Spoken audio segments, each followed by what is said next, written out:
Le gouvernement peut choisir ses manifestants.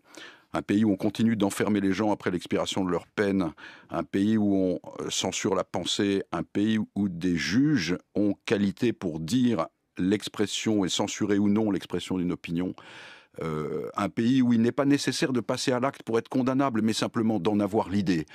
Rien de tout ça n'était concevable pour quelqu'un de ma génération. Et mon étonnement vient du fait que tout ceci s'est produit dans l'espèce de silence ouaté de la vie administrative auquel nous avons totalement cédé, à laquelle nous avons substitué notre idéal de la société politique elle-même. Il y a des spectacles qui, à moi qui étais un peu à l'étranger, me rappellent Sarajevo ou l'Afghanistan ou le pont de Mitrovica. L'autre jour, je traversais la place de la République.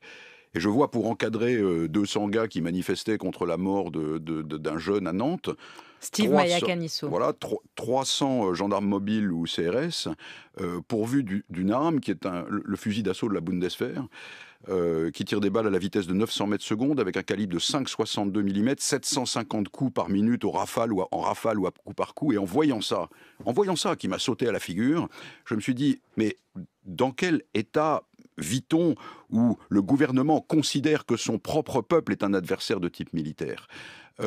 Et ce sentiment-là, je peux vous le dire, c'était rien, c'était place de la République, il y a des gens autour de moi, il était partagé de manière sensible par la quasi-totalité des gens avec lesquels je me trouvais. La liberté a déjà disparu. Nous sommes déjà dans un pays dans lequel nous ne sommes pas totalement libres de publier ce que nous voulons, un pays dans lequel nous ne sommes pas totalement libres de manifester, sauf à être contrôlés avant la manifestation par des représentants